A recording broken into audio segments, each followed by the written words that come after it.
For today's video, we'll go over what caught my eye over the weekend, so all the practice games. So I'll go over the individual players that caught my eye and make a small comment on them. Won't go too in depth.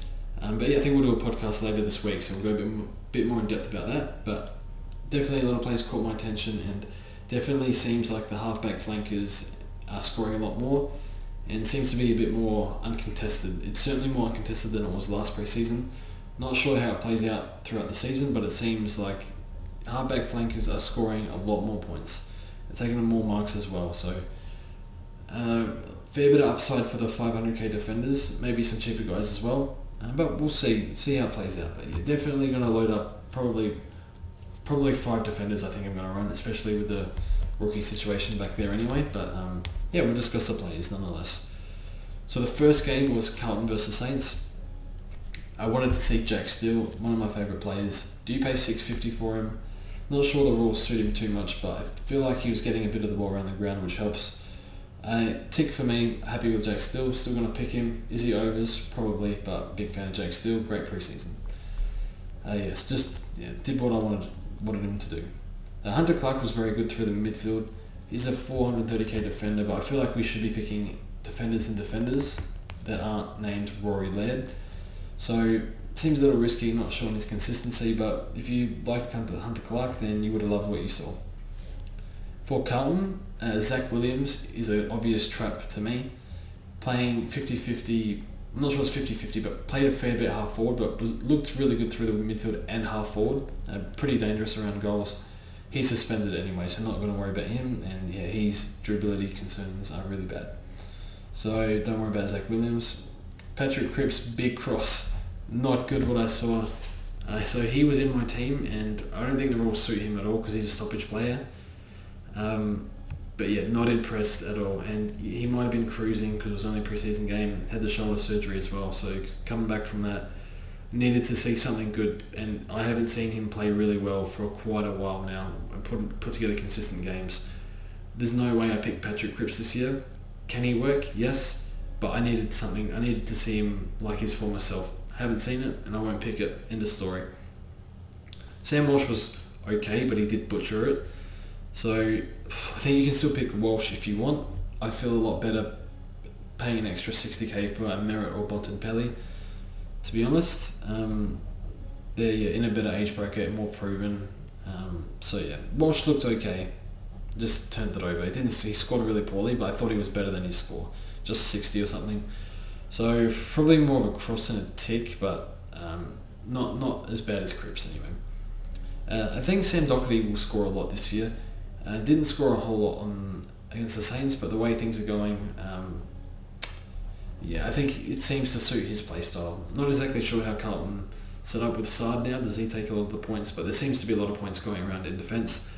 I think you can pick Doherty if you want, but he does have durability issues, so I won't be picking him, but I can see him scoring a fair bit. So next game we have was Richmond and the Pies. So from the Pies, seems like a lot of defender points in defence to go around. Crisp and Maynard were quite good. I thought Crisp was really good, rebounding from defence, really good kick. Small stint through the midfield, I think. Probably going to expect that. So he's the most durable player in the league, and I think Maynard had a minor calf injury. Someone landed on his calf, so it wasn't like a strain or anything. But with Crisp and Maynard, I think they are viable picks. I'd just rather leave them as upgrade targets because I like other options better, but I can see them scoring well this year. So tick for those guys, especially Maynard. You wanted to see Maynard back it up, and he did. Jeremy Howe played okay, but again, durability issues with him at his age, probably. So kind of was easy. Didn't play a whole lot of time on ground, but for me, I prefer safer options. So yeah, probably not for me, Jeremy Howe, but can definitely see him scoring well. Ollie Henry, don't even bother with Ollie Henry. Bad role, and I think he was playing half forward wingish. I'm not even sure. I saw him take marks on the wing and stuff like that. Didn't do a whole lot, so don't bother with Henry. He's not going to score enough. Still a bit raw. And Brodie Grundy, tick. He always cruises in pre-season. Don't worry. He's looked fantastic through the pre-season. Just the pre-season games, he just does whatever. So big tick for Grundy and lock him in. Now for the Tigers, Jaden Short was unreal, 43 touches. Probably did himself a bit of harm because now he's going to get attention. There's no way coaches let him get 43 touches. So, see how Short... I'm picking Short. He's been in and out my team in the preseason, and now he's in after that performance. But yeah, they're probably their best kick in their team, and they want to use him as much as possible. I thought Baker was good as well, but Short is the main man now, and Hooley won't play many games this year. And I thought Dusty was a big tick. He looks, really primed for a big year. But it's still Dusty. He'll probably expect him to be a little inconsistent, like he's always been the past few years anyway, in terms of his performance in the home and away season. We know in the postseason he's by far the best, but in the home and away season he generally cruises a little bit. But he seems really keen this year, so probably going to get him cheaper anyway. But yeah, solid pick, Dustin Martin. Big tick for Dustin Martin. I'd probably say inconsistence a little harsh, but in terms of Supercoach scoring, it can waver a little bit. So next game, Hawthorne and North. This was a terrible game. I saw the first half and I thought I was watching local league. The skills were dreadful in this game, but nonetheless, we'll go over the players. So Jake Siebel, using the ball out of defence wasn't too bad. Took some intercepts, which was good. Took some kick-ins as well, which was good. He can't actually defend one-on-one at all for his life, but that doesn't matter for Supercoach. So I think he's going to be... I'm not sure he stays there the whole year, but for the foreseeable future, he's trained all pre-season. I think they use him there. So tick for Siebel, he has the role and defenders are scoring more. Good job security because he's captain, can't really drop him. So I'll be picking Jake Siebel, I think, this year. Luke Mcdonald, big F in the chat for Luke Mcdonald. Oh dear. So I had him all pre-season and I just wanted to see how they set up with a new coach, and I was quite disappointed. And he had 10 clangers, so that's unacceptable, 10 clangers. Even watching training highlights, he has a few brain fades. It's just like, you just kind of like ignore it because you like the pick and you think he can score. But yeah, he was terrible. So I started to find the pill a bit more in the second half, but just... ball use was terrible, got caught holding the ball at times. Nah. So yeah, I still think he can come good as a Supercoach pick, but there are safer options, which we know we have a better idea what we can expect from them. So I wouldn't risk LMAC, no. Simkin and Ldu. So Simkin was okay, thought he was good through traffic, but it's going to be hard competing with the big dogs, unproven. And so probably you would have wanted to see a bit more from Simkin, but if you really, really like him, I know a lot of people have, based on his form early last year, you could pick him. I would not risk it, mostly because he's a North premium. They're going to get flogged a fair bit, unfortunately. Just how it is. They're a very young team. LDU was very good, big body, really strong, pretty skillful as well. Really impressed with him. Again, North primo, not sure I want it, and I haven't seen him play consistent football yet. So could break out, but not for me. And Tom Power was very good in the first half. I think I took him off for a bit in the second half, or he faded out. I'm not exactly sure. But his time on ground was definitely lower in the second half. Liked what I saw. I think they got to play him. So I think he's a good pick. I'll probably play him on field. But yeah, because he's quite young and still a little bit raw, but love his attack on the footy. The next game, and also Will Phillips, didn't get enough game time, unfortunately, so I don't think Will Phillips plays round one. Next game, also just touch on Hawthorne. Tom Phillips, this is an interesting one, and he's actually in heavy consideration for my team. I liked what I saw from Phillips. I didn't actually think he could play inside, because I did hear he was going to play a bit of inside time, and I looked at the Collingwood Big Footy board and they all laughed at that. But he actually played pretty well on the inside, and he actually played that with O'Meara in the team. So still have Mitchell to come into the team. And the coaches have indicated he's going to play inside and outside. I would probably imagine more outside, given O'Meara and Mitchell and Warple can't really play elsewhere, I don't think. So 400k in midfield role, endurance, less interchange, more endurance, helps endurance types, you would think. So I think Tom Phillips has a fair bit going for him, especially I think outside production of outside players seems to go up maybe a little bit. I'm not sure I'd call wing Supercoach friendly role exactly, but a slight improvement. That will have to be determined as the season goes on. I like him, 400k, and he I think one year, in 2018, when he was played pure wing, I think 2019 played a little bit of wing, a little bit forward, and then 2020 played a lot more forward. I'll speak about Phillips another time, but I liked what I saw, and yeah, we'll speak about him on the pod. And who else we got? Tyler Brockman and Kosicki. So obviously Kosicki played really well, kicked 6 goals, so I think he's forced his way in. Chuck him on the bench. I wouldn't play him on field though. And Brockman, really talented player, really skillful, really quick player. Very exciting prospect for Hawthorne. Lock him on your bench, I think. Our next game is Geelong in Essendon. So we'll start with Geelong.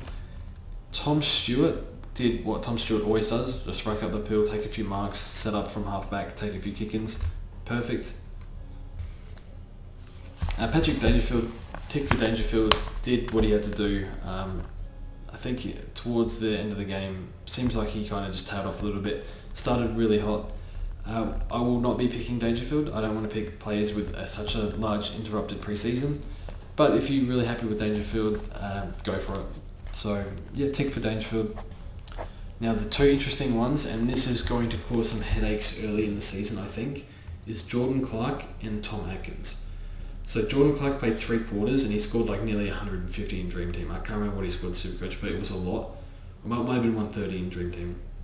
You can only imagine what would have happened if he scored, if he played 4 quarters. So, from what we're hearing, the coach said that Jordan Clark has made significant improvement this pre-season, and that's what we saw. We saw him running off half-back and pushing up the ground quite a bit, taking kick-ins as well. But I don't even know what Chris Scott's doing with him. So you would think, how can you possibly not play him? He's young and played unbelievable, probably second best on ground, probably best on ground equal with Atkins. So we'll need to look a bit more into Jordan Clark, but definitely need to consider him. And Tom Atkins is 290k forward. This is, I don't know if this is a trap or not, because he played very well. Big raps on him in the preseason playing halfback.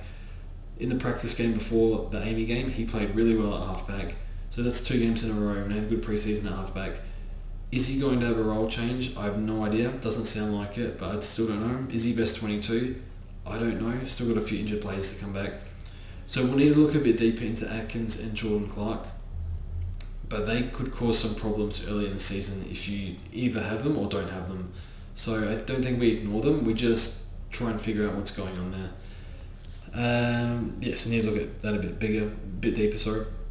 For Essendon, Zach Merrett, I've locked him in, more inside mid-time under Rutten, even with McGrath in the team, so big tick for Merrett.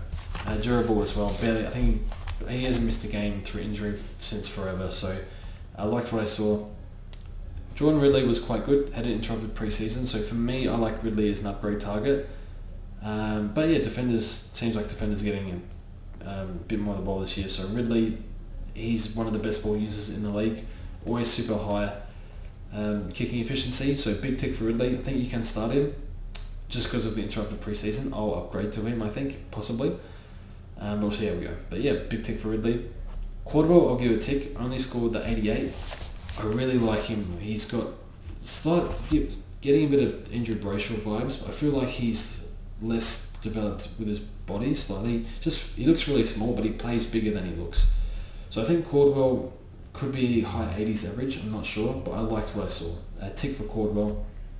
Nick Hind went off with a shoulder injury, but to halftime I think he had 17 touches, so he was racking it up, and he scored big numbers in the VFL when he played halfback.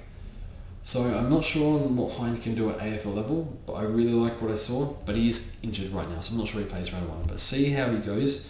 Just because he has the role when defenders are scoring more, I'm sort of interested, but we'll see how the next few weeks unfolds with his shoulder. And then the final game we'll discuss for this video is the Giants and Sydney. Josh Kelly. Every time when someone asks me about Josh Kelly, it's the same thing. He's a high injury risk, but he's going to score a lot of points, so it's up to you if you want to take that risk. Not for me. I'd take Bont or Merrett at that price any day. Tom Green Machine. Disappointing, Leon didn't play him in the midfield more. Got a bit of mid-time, but played off the bench. Only this 70% game time. Yeah, would have liked to see more. He looks like the real deal though. I think he'll score 90 plus this year, but I'm not sure he gets enough mid-time to push that a bit higher, so see how he goes, but really I think he should be in that midfield more than most of those other guys, to be honest. I think just what he has to offer, he's a great player. So Cumming I don't think has the talent to be a premium or get close to it. I could be wrong there, but it just doesn't seem like it. And Lockie Ash doesn't look like he's ready yet, but showed some good signs. Tim Taranto is a weird one because he's 450k. So if you want 450k and you want a high 90s, low 100 average, maybe you expect him to go high hundreds. I don't know. I'm kind of expecting low hundreds from him. If you think that's okay for 450k, and I actually think that's okay for 450k, go for it. He's too frustrating for me because he can't kick. So for me, I've locked him in my FL fantasy team. Supercoach, there's going to be a few 70s in there, and it's going to get on my nerves if I pick him. So not for me. Ament the ball played forward. Awesome. Great news for everyone. And then with Sydney, Luke Parker, played a fair bit forward, and just kind of a sub-primo, been that way for years now. And then the rookies, so this is the great thing about the Sydney game, is a few gifts here. So Braden Campbell played really well, took kickouts, and unbelievable kick, hit a few darts, which was great to see. Warner played a bit inside mid-time, and I don't think they have a lot of midfielders outside of Mills, Parker and Kennedy. Rowbottom through there as well, so I think Warner might get some rotation through there. And Gordon was really good. So Gordon and Campbell they kept saying they've been in the Sydney Academy for like 8 years or something like that. So he can actually find the pill a fair bit, Gordon. So I think they're locks. I think I have all three on field at the moment. Gordon maybe bench, Campbell and Warner on the field. So Warner's a 144k forward. I hope he plays. I'm not exactly sure. I need to look into it. So that's the first 5 games, and part 2 will be coming very soon. So thanks for watching, and let me know what your thoughts were. See you guys soon.